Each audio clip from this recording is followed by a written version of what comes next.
तो आप देख रहे हैं चुनाव का सबसे बड़ा शो कौन बनेगा प्रधानमंत्री। और शुरुआत कर लेते हैं आप दरभंगा से। मेरे साथ मंच पर जो मेहमान तमाम मौजूद हैं उनसे मैं आपका परिचय करवा दूं।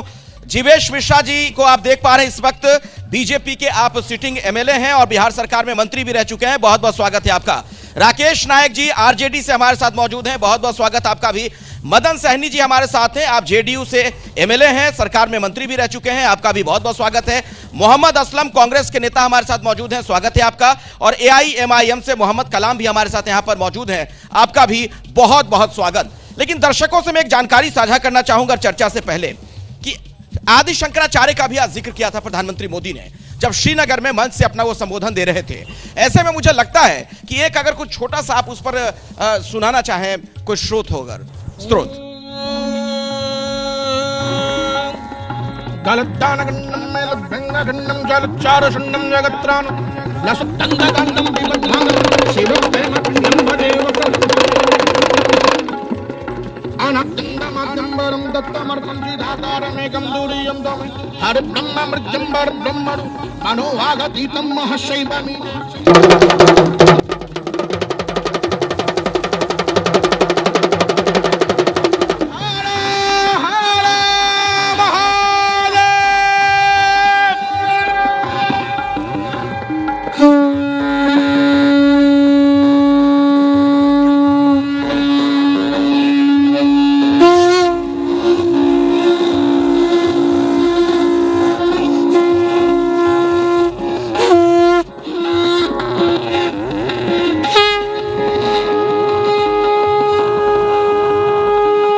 नमस्कार संभव वादम भवं बोधि पितम भवानी विभवानी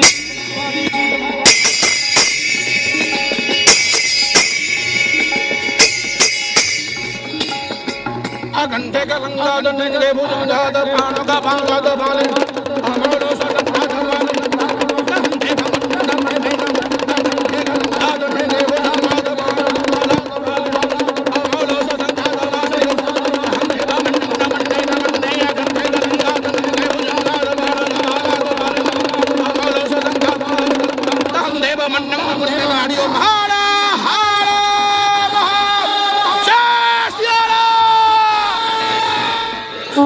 चलिए अब इस शंखनाद के साथ ही सियासी चर्चा की मैं शुरुआत कर लेता हूं और आरजेडी के नेता से मेरा पहला सवाल है। देख रहे हैं आप ये शंखनाद, आज मोदी जी जब श्रीनगर में थे तब भी वो जिक्र कर रहे थे इन चीजों का, और आप लोगों पर सबसे ज्यादा हमला परिवारवाद को लेकर किया जा रहा है। वो कहते हैं नेशन फर्स्ट, आप लोग कहते हैं फैमिली फर्स्ट। परिवारवाद की बात आप करते हैं तो इनके दल में जितने घटक दल हैं उस परिवारवाद को आप चिन्हित करने में क्यों पीछे रहते हैं? अगर मोदी जी परिवारवाद की बात करते हैं तो 700 किसान जो इस देश में मरे किसान आंदोलन में, वो उनके परिवार नहीं थे क्या? वो जो उन्नाव में बेटी जलाई गई वो उनके परिवार नहीं थी क्या? वो जो मेडल लाने वाली बेटियां जो आज उनके चौखट पर खड़ी हैं न्याय मांगने के लिए, वो उनकी बेटी नहीं, वो उनका परिवार नहीं था क्या? आप परिवारवाद पे हमला करके आप अपना परिवारवाद को कहीं ना कहीं उसको छुपाने का काम करते हैं। और रही बात शंखनाद की, तो सनातनी जो लोग हैं, सनातनी से ही हिंदुत्व आया है, और जब से सनातन है सृष्टि पर तब से शंखनाद हो रहा है। ये मोदी जी इसके प्रचार करने वाले, इसका ठेकरा लेने वाले कौन होते हैं? नहीं तो लालू जी ने तो कह दिया। अब ये बताइए, लालू जी अगर कह देंगे कि मोदी जी हिंदू नहीं है, कौन मान लेगा इस बात को, जिसे हिंदू हृदय सम्राट कह रहे हैं लोग? आप हिंदू रीति रिवाज से अपनी माँ का अंतिम संस्कार नहीं कर पाते हैं, और आप पूरे देश में, पूरे विश्व में जो है आप विश्व शांति, मोदी जी को आप कह देंगे हिंदू नहीं है, निश्चित तौर पे लोग मान लेंगे इस बात को। अब लोग, अरे भैया आप जब उसकी रीति रिवाज को नहीं मान रहे, आप पूरे देश में हिंदुत्व भाई जिस, देखिए राजनीति व्यवहारिकता से होती है, सच्चाई से होती है, आपको भी पता है। जिस व्यक्ति की छवि आज हिंदू हृदय सम्राट की बनी हुई है, आप उसको कह देंगे हिंदू नहीं है, जनता मान लेगी? जनता सब देख रही है। अच्छा, जनता सब देख रही है? जीवेश जी, जनता सब देख रही है? बेशक जनता सब देख रही है। मैं छोटे भाई की बात का समर्थन करता हूं कि भारत की महान जनता 14 से 19 का आदरणीय मोदी जी के कार्यकाल को देखा, तब 14 में उनको 283 सीट दिया और 19 में 303 सीट अपना और गठबंधन मिलाकर 353 सीट दिया। और जनता सब देख रही है, अब की बार 400 पार। जनता सब देख रही है और ये पूरा देश मोदी जी का परिवार है, क्या हिंदू क्या मुस्लिम। इसके लिए हौसला चाहिए और हिम्मत चाहिए ये बताने के लिए कि पूरा देश मेरा परिवार है। और 140 करोड़ लोग मोदी जी के परिवार है, ना कि ये कि मेरे बाद मेरा बेटा डिप्टी सीएम बनेगा। ये परिवार नहीं होता है। मेरे बाद मेरी बेटी राज्यसभा में जाएगी और मेरे बाद मेरी पत्नी विधान परिषद का नेता बनेगी। ये परिवारवाद है। ये परिवारवाद है, बीजेपी के नेता कह रहे हैं। कांग्रेस से मेरा सवाल यह है कि अब की बार 400 पार अगर बीजेपी कह रही है तो कांग्रेस कहां रहेगी फिर? देखिए, मैं सबसे पहले तो आपका स्वागत करता हूं, आप दरभंगा की धरती पे आए। मैं कहना यही चाहता हूं, इस बार मैं भी मोदी का परिवार, मैं भी चौकीदार, ये सब जुमला चलने वाली नहीं है इस चुनाव में। मैं भी चौकीदार वाला में तो आपको नुकसान हो गया था, जो चौकीदार चोर कह दिया था राहुल जी ने, उसके बाद क्या हुआ था पता ही है ना, क्या हश्र हो गया था कांग्रेस का। है जो भी हुआ हो, नुकसान हुआ या फायदा हो तो राजनीति की बात है। लेकिन मैं ये कहना चाहता हूँ कि देश में जो इतनी बड़ी समस्या है, महंगाई, बेरोजगारी, उस पर आप लोग डिबेट क्यों नहीं करते हैं? आप बोलिए ना, आप अपनी बात रखिए तो। हाँ, वही तो बात रख रहा हूँ। इस बार जो चुनाव होगा लोकसभा का, आगामी लोकसभा चुनाव, उसमें देश की जनता, अमन पसंद जनता, बढ़ती महंगाई और बेरोजगारी और जो सांप्रदायिकता का माहौल जो बिगाड़ा गया है देश में, जो उसके खिलाफ वोट करेगी। कहां पे बिगाड़ा गया है? पूरे देश में बिगाड़ा गया है। राहुल जी हमारे राहुल जी घूम रहे हैं पूरे देश में। पूरे देश में कहां कहां? 2-4 जगह बताइए ना, कहां कहां बिगड़ गया, 2-4 शहर का नाम बताइए। शहर की बात क्या कर रहे हैं, हर जगह हुआ है। हर जगह तो स्पेसिफिक होकर बात करिए ना, 3-4 शहर का नाम बताइए जहां सांप्रदायिक माहौल बिगड़ा हुआ है। हर पूरे देश में माहौल बिगाड़ने का काम किया गया है। आप कह रहे हैं पूरा देश, में कह रहा हूं 3-4 शहर का नाम बताइए। शहर की बात क्या करूं, मैं पूरे देश की बात कर रहा हूं। आप शहर मतलब आपको नहीं पता है, इसका मतलब आप ऐसे ही बोल रहे हैं। पता है कैसे? हाँ बताइए तो सही। मैं कह रहा हूं, आप कह रहे हैं पूरे देश में सांप्रदायिक माहौल बिगड़ा हुआ, मैं कह रहा हूं 3-4 जगह का नाम गिनवा दीजिए जहां सांप्रदायिक तनाव है। अभी बात कहना चाहता हूं आपके माध्यम से कि इस बार जनता को आप जो लुभाने की कोशिश कर रहे हैं जुमला दे करके, जनता बहुत जागी हुई है। जनता जाग गई है, जुमले नहीं चलेंगे। जवाब दीजिए, आप जेडीयू के नेता हैं। जनता तो सही में जागी हुई है और इसलिए बिहार के अंदर में लगातार 18 साल से श्री नीतीश कुमार जी मुख्यमंत्री हैं और बिहार के अंदर में उन्होंने विकास का काम किया है और सुशासन को स्थापित करने का काम किया है, लगातार विकास किए हैं और यही कारण है कि लोग उनको पसंद करते हैं। और जो आपका कार्यक्रम है कौन बनेगा प्रधानमंत्री, तो हम लोग बिहार से तो 40 का 40 सीट निश्चित रूप से जीत करके देने के लिए हैं। 40 की 40 सीटें एनडीए जीत जाएगी। सीट एनडीए की जीतेगी और हम लोग बिहार में जो काम कर रहे हैं आगे भी करते रहेंगे। बिहार विकास का आईना है और यह पूरे देश में यह लोग इसको अपनाने का, चाहे किसी का भी समर्थन मिले, नीतीश कुमार जी मुख्यमंत्री बनते रहेंगे। नहीं, किसी का समर्थन रहे, हम विकास करते रहेंगे। ठीक है। एआईएमआईएम कहाँ है दरभंगा में? जी शुक्रिया। एएमआईएम जो है हमारा सीमांचल में पहले भी बहुत मजबूत रह चुकी है, अभी भी मजबूत है और मिथिलांचल में एएमआईएम बहुत ही काफ़ी मजबूत हो रही है हमारे नेतृत्व में। और आने वाले समय में जो है बीजेपी को और जो उनके जो गठबंधन है उसको अगर हराने का काम अगर कोई करेगी तो वो सिर्फ हराने का कि जिताने का? ये तो आपके पे आरोप लगता है कि बीजेपी की बी टीम है। देखिए, बीजेपी के जो बी टीम की बात हो रहा है तो अभी तुरंत आप देख रहे हैं कि बिहार में पलटी कौन मारा है। जो लोग बीजेपी का बी टीम एमआईएम को बताने का काम कर रहे हैं वो तो खुद बीजेपी के गोद में जा कर के बैठ जाते हैं। तो हम लोग तो कभी भी, हमारे नेता कभी समझौता भाजपा से नहीं करने का काम किया। ठीक है, अब मैं जनता के पास आ रहा हूं, क्या कहना चाहते हैं? चला हाथ उठाइए जिसके पास भी सवाल हो। हाँ बोलिए, क्या बोलना चाह रहे, फटाफट। पलटू चच्चा के नेता से हम एगो चीज पूछना चाहते हैं कि इतना सस्ता नशा नहीं कीजिए, कम से कम मोदी जी भी गारंटी देंगे कि कितने दिन वहाँ रहेंगे। और एक बात बीजेपी के भी नेता से एक सवाल है, क्या कल हिंदुत्व खतरे में नहीं था, आज हिंदुत्व खतरे में है? और एक चीज और, हम सनातनी हैं और किसी के माई के लाल में ताकत नहीं है जो हमको कुछ कर सके। कौन करना चाह रहा है? कोई क्या आपको कौन कर रहा है? मोदी जी कहते हैं हिंदू, कौन आपको क्या कर रहा है कि आप? मोदी जी कहते हैं हिंदू खतरे में है, मैं यहाँ पे खड़ा हूँ, मैं खतरे में नहीं हूँ, अपना सनातनी खतरे में नहीं है। खतरे में तो मोदी जी की कुर्सी है, खतरे में मोदी जी की कुर्सी है, हिंदुत्व खतरे में नहीं है, खतरे में मोदी जी की कुर्सी है। प्रधानमंत्री कौन बनेंगे? राहुल गांधी बनेगा। राहुल गांधी बनेगा। राहुल गांधी बनेंगे। राहुल गांधी बने या मोदी जी बने, जो हित में काम करेंगे वही बने। समझ गया आपकी बात। अब मैं इधर आ रहा हूँ। अच्छा, इधर जो लोग खड़े हैं उनसे मैं रिक्वेस्ट करूंगा, ये जगह छोड़ दीजिए, ये सड़क है, यहाँ से गाड़ी आती जाती है। जरा हाँ बोलिए। ये मोदी जी की तस्वीर लेके आप आ गई हैं क्या? हम लोग परिवार है, जो कहता है कि मोदी का परिवार नहीं है, हर महिला, हर बच्ची, हर बेटी मोदी का परिवार है, वही आज मिथिलांचल से शुरू करना चाहते हैं कि हम मोदी का परिवार है और जंगल राज और भ्रष्टाचार नहीं है। पहले बतावे कि उनका उम्मीदवार कौन है। हम मोदी का परिवार है, वो पूरे हिंदुस्तान को मोदी का अपना परिवार बनाए हैं, तो हम लोग को भी पूरे हिंदुस्तान को उनका परिवार बन के रहना है। और पूरे मोदी जी को हम लोग इस बार 400 पार करने वाले हैं। हम भी मोदी जी का 400 पार करेंगे। हम विपक्ष से पूछना चाहेंगे, गरीबी की बात कर रहे हैं, जो महंगाई की, इससे पहले क्या था? हम महिलाओं को घर से निकलने में मुश्किल था, हम महिलाओं खाने के लिए लाले पड़ रहे थे। आज मोदी जी हम लोग को फ्री अनाज दे रहे हैं, फ्री गैस दे रहे हैं, फ्री सभी चीज दे रहे हैं और सब कुछ हम लोग के साथ है। खड़े हो जाइए, खड़े हो, क्या बोलिए? हाँ, क्या कहना चाहते हैं? बिहार के विकास के लिए नीतीश कुमार और देश के विकास के लिए मोदी, यही है विश्व पटल पर। इतिहास में भारत का इतिहास मोदी के नाम से है। मोदी जो ने कर दिखाया, पूरे विश्व में उन्हें परचम लगा। सर, हम लोग दरभंगा में खड़े हैं, दरभंगा की बात करेंगे।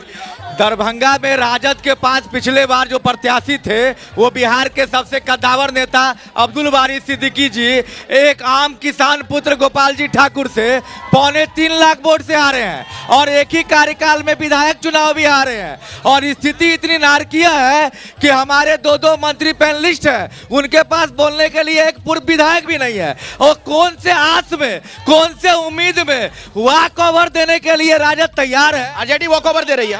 हो गया। मेरा अभी एक मेरे मित्र ने बताया, हिंदू मित्र ने बताया, सनातन की बात की उन्होंने कि सनातन खतरे में नहीं है।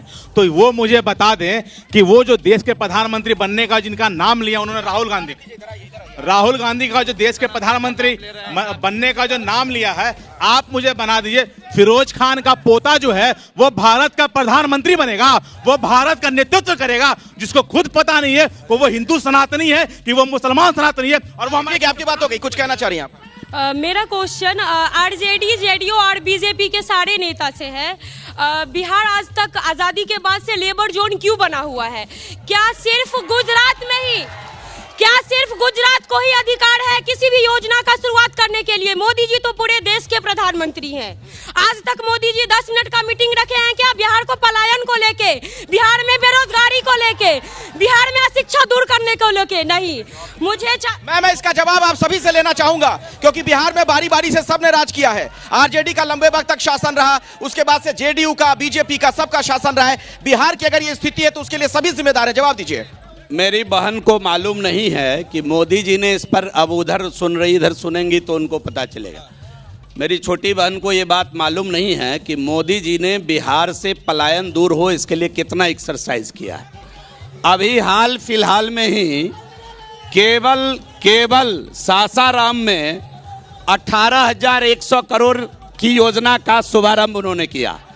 1,48,000 करोड़ रुपए की योजना का शुरुआत बेगूसराय में हुआ और कल ही बेतिया में 12,800 करोड़ रुपए का कार्य प्रारंभ किया गया।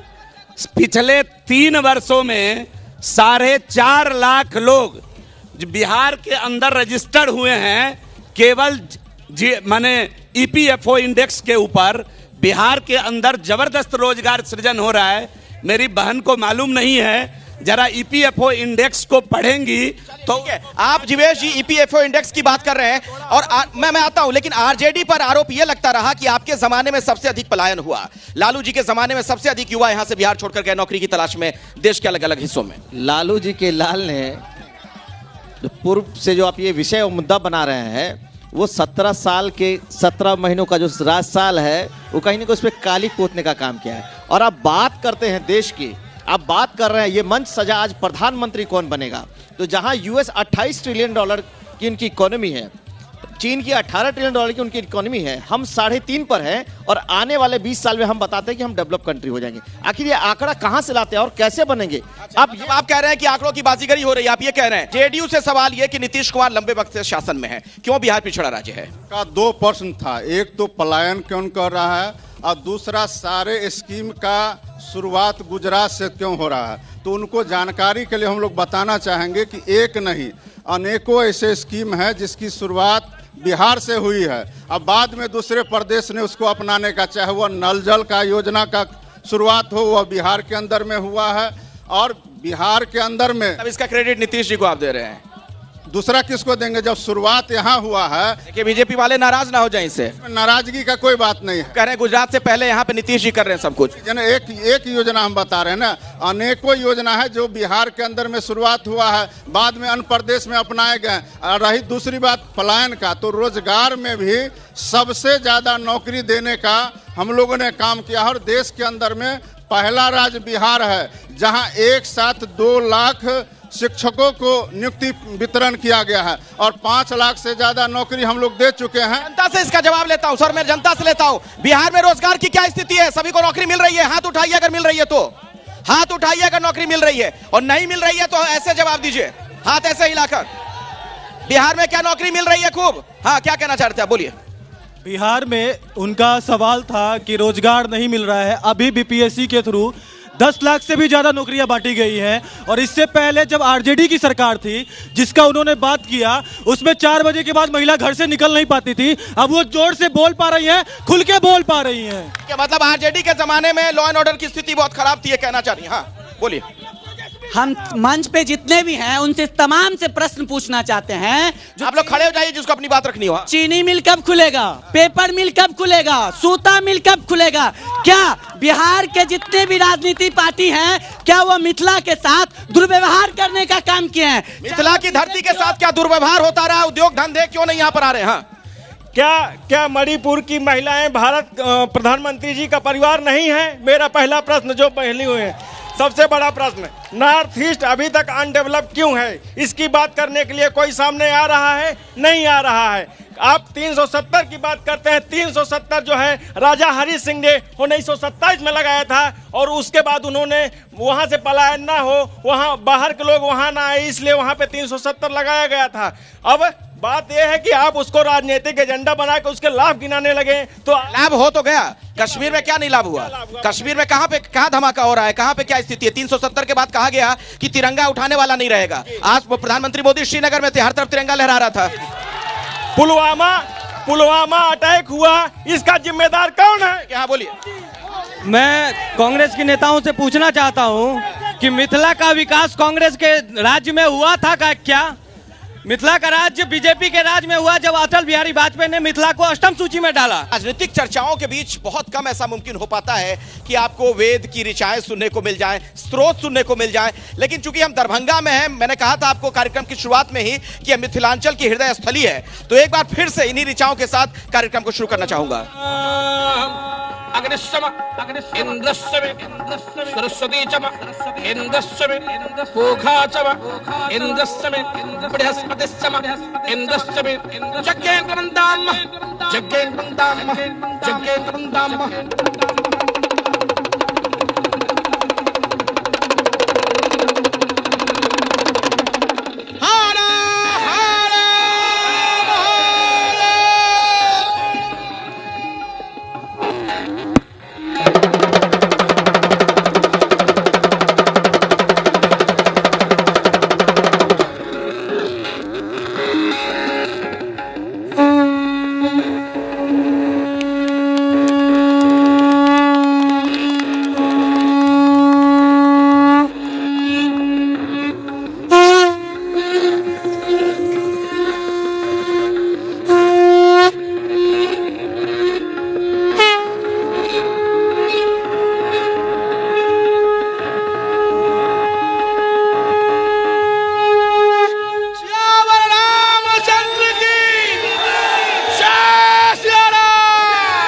इनके लिए जोरदार ताली बजा दीजिए आप लोग।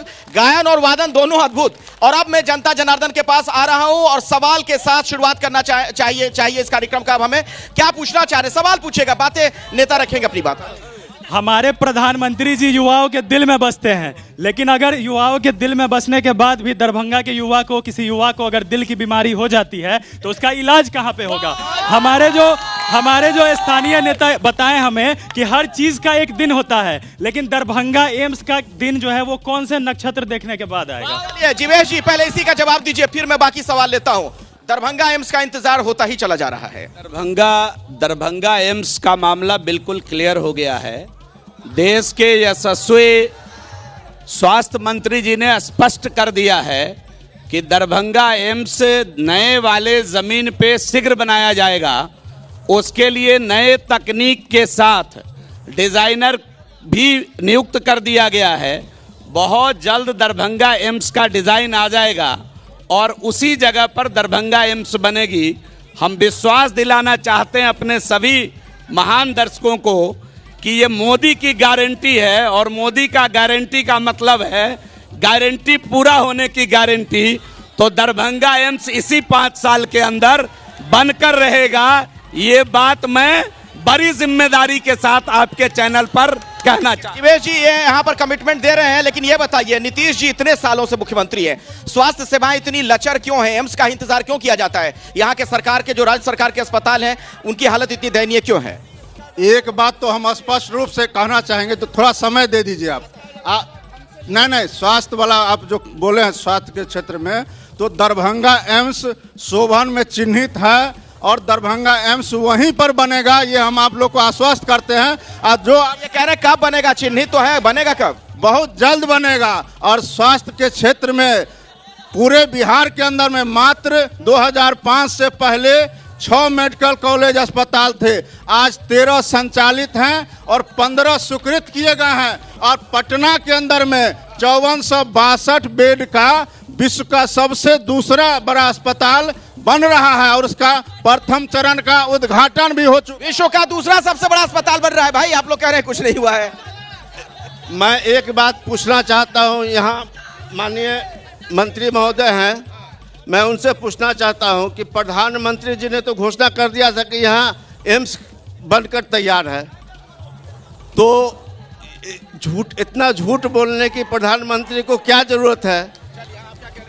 आपके ही चैनल से देश के प्रधानमंत्री जी उन्होंने उद्घाटन तक का बात करने का काम किया दरभंगा एम्स का, और अभी डबल इंजन की सरकार है तो एम्स निर्माण में लेट क्यों? एम्स निर्माण में इतनी देरी क्यों हो रही है डबल इंजन की सरकार में? जीवेश जी छोटा सा जवाब, फिर मैं आता हूं आरजेडी के पास। इसलिए देरी हुई कि बीच में आ गए जंगल राज वाले लोग सरकार में 17 महीने, और उन्होंने एम्स की जगह बदल दी। तो हमने फिर निश्चय किया, मेरी बात पूरी हो जाने दीजिए अखिलेश जी, हमने निश्चय किया कि जहां जमीन बिहार सरकार देगी, ये मोदी का वादा है, हम वहीं एम्स बनाएंगे। और इसको हमने क्लियर किया है, ये मोदी की गारंटी है, गारंटी पूरा होने की गारंटी। और दूसरी बात मैं बताना चाहता हूं राजद के साथियों की, आप हेल्थ की बात कर रहे थे। 2005 के पहले महीने में 39 पेशेंट आता था रेफरल अस्पताल में, आज 11,600 पेशेंट आता है रेफरल अस्पताल में। मैं आपकी बात समझ गया, लेकिन आप जवाब दीजिए। वो कह रहे हैं कि बीच में आरजेडी की सरकार आ गई थी इसलिए एम्स नहीं बन पाया। इसलिए ये 22 तारीख को राम मंदिर का उद्घाटन जिस दिन कर रहे थे, 500 करोड़ से ऊपर की लागत का समस्तीपुर में हमने स्वास्थ्य वहाँ श्री राम जानकी हॉस्पिटल बनवाने का काम किया। इसको राम मंदिर से क्यों जोड़ा आपने? इसके पीछे कुछ वजह है? नहीं, राम मंदिर से क्यों जोड़ा? उस पर कोई आपत्ति है आपको? नहीं, आपत्ति नहीं है मुझे। तो राम मंदिर से क्यों जोड़ रहे हैं आप एक तरफ ऐसी संस्थानों का शुभारंभ कर रहे हैं जिससे देश के विकास का कोई सरोकार नहीं है। अच्छा, हम करोड़ों लोगों के, हिंदुओं के जो आस्था के प्रतीक है राम, उनसे किसी का कोई लेना देना नहीं आरजेडी वालों का। मैं बताता रहा हूँ, करोड़ों लोग सनातनी हैं, अपने 20-25 साल पूर्वज से राम को मान रहे हैं, राम को मानेंगे, राम को मानते रहेंगे। लेकिन जिसकी व्यवस्थाएं बिहार में होनी चाहिए, कोई ऐसा देश में कोई ऐसा प्रधानमंत्री, मुख्यमंत्री, उप मुख्यमंत्री बता दीजिए जिसमें किसी एक मन से 2.5 लाख नियुक्ति पत्र बांटने का काम किया हो। ठीक है, आप जनता से फटाफट सवाल ले रहा हूं, किसको क्या कहना है? जो बोल चुके हैं वो नहीं। हाँ बोलिए, अपनी सवाल पूछिएगा सिर्फ। मेरा कहना है कि कुछ थोड़ा देर पहले हमारे साथी ने पुलवामा पे सवाल पूछा था। मैं उस साथी को जवाब देना चाहता हूं कि देश में जगह जगह जब बम ब्लास्ट हो रहे थे तो उस वक्त उसको याद नहीं आ रहा था कि किसकी सरकार थी। आपको पता होगा कि मुंबई में आतंकवादी छोटे में मैं ये पूछना चाह रहा हूँ कि आरजेडी के लोगों से कि या उनको पता होना चाहिए कि 2005 से पहले 15 साल आरजेडी का सरकार रहा और 15 साल के बाद 2005 से लेकर अभी तक माननीय नीतीश कुमार का सरकार है। यह विकास आज के सरकार में हुआ। जिस समय में लालू जी का सरकार था उस समय में झारखंड भी बिहार में था, तो क्यों नहीं बिहार का विकास हुआ? ठीक है। हाँ, सर मेरा कहना है मेरा कहना है मतलब जीवेश मिश्रा जी से, विधायक जी से कि मिथिला यूनिवर्सिटी और पटना यूनिवर्सिटी को सेंट्रल यूनिवर्सिटी का दर्जा कब मिलेगा? जी मेरा सवाल है जीवेश मिश्रा जी से और मदन सहनी जी से कि ये दोनों लोग मिथिलांचल से आते हैं और ख़ास तौर के दरभंगा से आते हैं, तो इन लोगों का दरभंगा के प्रति डेवलपमेंट का कितना सही इरादा है? सवाल हो गया, इधर बोलिए। मेरा सवाल, मैं एक युवा हूं और मैं किसी पक्ष को बिलोंग नहीं करता हूं। मेरा सवाल जीवेश मिश्रा जी से, मंत्री रहे हैं, मदन सहनी जी से, मंत्री रहे हैं। मेरा सवाल ये है कि रेलवे की तैयारी बहुत सारे युवा करते हैं और जब उसमें लोको पायलट की वैकेंसी निकली तो सिर्फ 5700 वैकेंसी निकली, ऐसा क्यों? रोजगार के लिए मोदी जी का क्या योजना है? आप कुछ कहना चाह रहे हैं? प्रधानमंत्री कौन बनेंगे? मत छीनिए, मेरा काम है। हाँ, प्रधानमंत्री कौन बनेंगे? अरे कुछ तो सोच होगी आपकी, कौन किसको प्रधानमंत्री देखना चाहते हैं? आप बोलना ही नहीं चाह रहे हैं। हाँ बोलिए, आप कुछ कहना चाह रहे हैं। हाँ, जहां आप खड़े मिथिलांचल में बहुत लंबे समय से बाढ़ से ग्रसित रहा है और बिहार के बेरोजगारी का ये भी एक कारण बना रहा है। मैं आपके आरजेडी नेता से पूछना चाहता हूं कि लालू जी ने 90,000 करोड़ रुपया बिहार का चारा घोटाला में क्यों किया? ठीक है, चलिए, आप लोगों के पास कहने के लिए बहुत कुछ है लेकिन मेरे पास समय का अभाव है। मैं चाहूंगा कार्यक्रम का समापन आपके साथ करना चाहूंगा। कार्यक्रम का समापन आपके साथ, 1 मिनट। हेलो रामाय बोले रामाय रामभद्राय रामचंद्राय वेर से रामाय रामभद्राय रामचंद्राय वेर से रामाय रामचंद्राय रामभद्राय